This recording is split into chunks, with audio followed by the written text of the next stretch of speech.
In 1995, a hiker goes missing in the mountains of Oregon.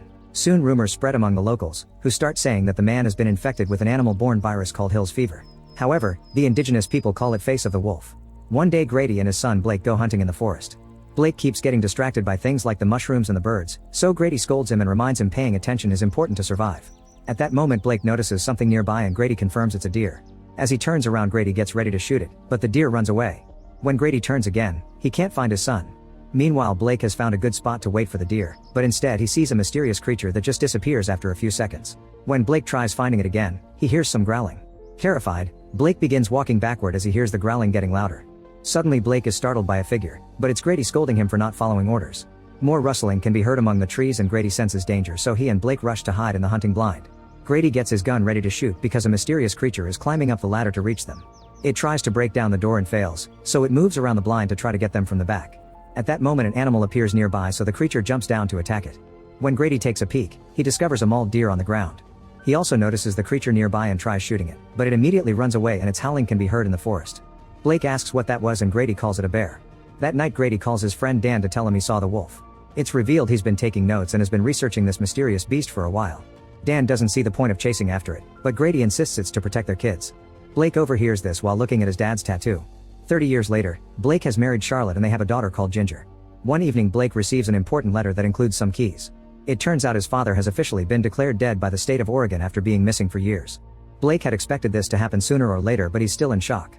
He wishes he had spent more time with his father, revealing he left as soon as he was old enough. The next day Blake visits Charlotte at work and tells her he feels they've been distant lately, and getting that letter has made him want to spend more time with his loved ones. Since he needs to travel to Oregon to pick up all of Grady's things, Blake announces the family can spend the whole summer there. Later on the way to Oregon Blake stops the truck when he sees 2 roads ahead. He tries checking the map on his phone, but they have no service around here. At that moment Ginger sees a man in the hunting blind and tells her parents as the armed guy comes closer. It turns out this is Derek, Dan's son and Blake's childhood friend. Derek explains that not many people live around here anymore and that the usual road to Grady's old farm is cut off, but he volunteers to guide them there and gets in the car. In the evening the trip is interrupted when the mysterious creature suddenly appears in the middle of the road, confirming he's a wolf. Blake immediately turns the car to dodge him, but it ends up crashing right into a ditch and getting stuck on a tree. Thankfully Blake recovers consciousness quickly and checks on his family, who are fine. Derek wants to escape and opens the door, only to fall to the ground because the truck is on its side. Blake tells his family to carefully climb out through the window, but at that moment they hear some growling. They see the wolf approaching in the rearview mirror and Blake immediately reaches for the door to close it while watching a wounded Derek groan on the ground. Suddenly the window is smashed by the wolf and the broken glass hurts Blake. Then the wolf jumps on Derek and finishes killing him before dragging the body away. Blake and his family use the chance to jump off the truck and go looking for Grady's house. When they finally see it, the wolf appears behind them and begins chasing them. The family runs as fast as they can and manages to finally reach the building. They rush inside and close the door, causing the wolf to start pounding on it while Blake holds it close. After a few minutes of non-stop pounding, the creature gives up and leaves. Afterward Blake grabs a flashlight and goes into the basement to turn on the generator. Now the house and the farm buildings can have light. Ginger wants to go home, but Blake explains it's dangerous during the night so they'll have to wait until morning. He also apologizes for not protecting her and they share a bonding moment. Charlotte wonders what kind of thing was on the road and Blake says he saw an animal standing on 2 feet like a person. Then Blake pushes a cupboard against the door to keep it blocked before grabbing his father's old radio to try to get help, but nobody responds. At that moment he notices a strange smell and follows it into another room, where he's surprised to find lots of meat and jerky. He gives it a try only for his jaw to start hurting, so he assumes he hit his face on the wheel during the crash. Suddenly one of his teeth breaks and falls out of his mouth, so a worried Charlotte forces Blake to sit to check his injuries.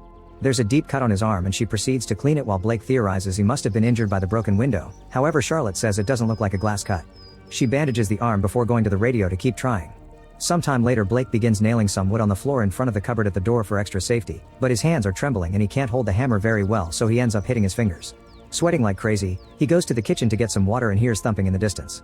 With the hammer in hand, he follows the noise upstairs, noticing it comes from a particular room. Blake carefully steps inside and discovers the noise is coming from inside the wardrobe. When he opens it, he's confused to see the noise has been coming from a spider. Suddenly Blake starts feeling dizzy and has trouble breathing. It lasts for a few seconds and when he finally feels okay again, he goes downstairs to check on his family. Charlotte and Ginger are fine on the couch, but Blake can hear footsteps approaching, not to mention more growling noises. He slowly moves toward the window and starts sniffing the air while someone passes by outside. Charlotte notices her husband's behavior and finds it strange.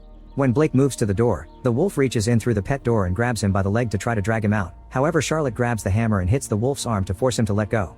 Blake screams in severe pain before passing out. Sometime later Blake wakes up on the couch and tries looking for his family, but he only hears a strange distorted noise. He follows it into the basement, where he finds Ginger sleeping while Charlotte is still trying to get help on the radio. When she fails again, she throws the microphone in frustration. At that moment she hears Blake wheezing and turns around to see him standing in the darkness. Blake tries to speak as he moves toward her, but only mumbling sounds come out of his mouth. While Charlotte explains that she's worried about him but she doesn't know what to do, Blake starts wetting his pants and she has to take him upstairs. As he lies down, Blake discovers that his hair is falling off. Charlotte brings a pen and paper to see if he can communicate by writing. Blake grabs the pen and has trouble writing, but after some effort he manages to spell dying. Charlotte assures him that he's just sick and he'll get better soon. While she continues to share words of love and affection, Blake just stares because he can't actually hear her, and his vision has become distorted with a slight blue tone. He tries telling her what's happening to him, but Charlotte can't understand him either. When Blake tries talking to his daughter, he notices there's blood on his hand. After telling Ginger to wait in the other room, Charlotte rolls up Blake's sleeves and removes the bandage to discover his arm is in a terrible condition. A hissing Blake freaks out and runs from his wife to start scratching his arm hysterically against the wall. To Charlotte's horror, Blake then starts eating the wound, and the more he chews the more teeth fall off. He stops all of a sudden and looks at a terrified Charlotte for a few seconds before walking away. Charlotte follows him, but since they can't communicate, she leaves him alone. Afterward, Charlotte looks out the window and notices Grady's old car outside, so she rushes to the basement to find the keys and a battery, followed by a knife from the kitchen. She drags her family to the car and has to help Blake get into the back seat because he can barely move. While she helps Ginger too, they hear a howl echoing in the area again. Charlotte rushes to the hood to connect the battery to the engine and Ginger watches Blake, who has begun to transform into a wolf. Then Charlotte moves to the driver's seat and tries to get the car going. At first the car doesn't respond, but after a few tries it finally starts. Charlotte disconnects the battery before going back to the wheel, but when they're about to leave, the wolf appears on the car hood. It smashes the window and breaks the gear level, so Charlotte starts attacking it with the knife. It distracts the beast long enough for the family to leave the car and run away. The wolf is coming after them, but they manage to climb to the top of the greenhouse and Blake removes the ladder so the beast can't follow them. Refusing to give up, the wolf enters the greenhouse and simply waits. Soon the tent can't hold the weight of 3 people anymore and the pins start coming off. At the same time the wolf begins to jump to slash the ceiling, creating many holes. A terrified Ginger tries to move toward her mother, only to fall into a hole. Her parents grab her just in time and manage to pull her out right before the wolf can hurt her. Blake uses some growling and points at the house to tell his family to go back, then he jumps off the greenhouse and starts running into the forest. Since the wolf goes after him, Charlotte and Ginger rush back inside. Hearing all the growling and the howling, Ginger yells at her mother for abandoning her father and Charlotte has to explain Blake was trying to protect her. At that moment they hear growling outside, so Charlotte looks out the window to confirm it's Blake before opening the door. He comes inside and lies down on the living room floor as his body continues to transform into something monstrous. Ginger comes closer and at first she's startled by his snarling, but she tries again and gently touches his forehead. She tells him she loves him, however Blake can't understand her. His vision has become even more blue and distorted. Suddenly Blake bends over and starts throwing up lots of blood while his nails fall from his fingers. Ginger screams in horror and Charlotte drags her away while Blake is shocked to find a human finger in his puke. Then he snarls and jumps over the table to reach his family, growling at Charlotte who refuses to flinch. Looking at his wife right in the eye allows Blake to calm down and he tries to leave the house, but as soon as he opens the door he's tackled down by the wolf. As they struggle on the ground, the beast bites Blake and starts beating him up. After a few hits, the wolf begins throwing Blake against the walls and furniture. Charlotte runs in to stab the creature in the back with a knife, causing him to start chasing after her and Ginger. He reveals he's missing a finger, explaining the one Blake spat earlier. While Charlotte hides her daughter in another room, Blake blocks the wolf's way to start fighting him again. There's more biting and punching until Blake is knocked out. Then the wolf starts dragging Blake's body through the corridor, so Charlotte grabs a fire poker to hit him on the back and distract him away from the room with Ginger. She manages to hit him in the face too, but the wolf dodges her third attempt. Suddenly Blake tackles the beast and pins him on the floor to bite his neck, making sure to go deep enough to finally kill him. Now it's finally over, Blake takes a better look at this creature and notices the tattoo on his arm. It turns out this is his father Grady, who became a werewolf when he went missing years ago and has now passed the curse to his son. Overwhelmed by pain and difficult emotions, Blake runs outside and falls as his transformation comes to an end. His nails become claws, his body grows extra hair, and his teeth are now fangs. His vision finally settles and he realizes all the noises he's been hearing come from his improved senses. Now fully a werewolf, Blake lets out a mighty howl. In the house Charlotte is comforting Ginger when suddenly the power goes out. She looks through the window and is shocked to see her husband fully transformed before he rushes into the house. Charlotte grabs the knife just in case and follows the noises, only to turn around and find Blake behind Ginger. When he tries to get closer, Charlotte slashes his arm so he takes the knife from her. Then the duo quickly leaves the house to hide inside the barn. Moments later Blake appears at the door, breaking the wood and digging under it to get inside too. Because he can see in the dark, he manages to get close to his family without them noticing. However, when he takes another step, his foot gets caught in a bear trap that Charlotte has set up. Mother and daughter scream as they turn on a flashlight to run away and Blake tries to follow them, only to discover the trap is keeping him chained. Seeing no other solution, the foot is cut off. Blake then chases his family into the forest, where they find Derek's arm and the truck still stuck in a tree.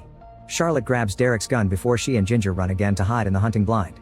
Soon Blake is climbing the ladder and looking at his family, talking to them with low growls. Ginger realizes her dad wants this to be over, so when he tries to step in, Charlotte is startled and fires the gun. Ginger and Charlotte leave the blind to watch Blake die and cry for him together. In the morning, mother and daughter watch the beautiful valley that Blake loved as a child. Make sure to subscribe and turn on notifications so you can watch more videos like this. Thanks for watching.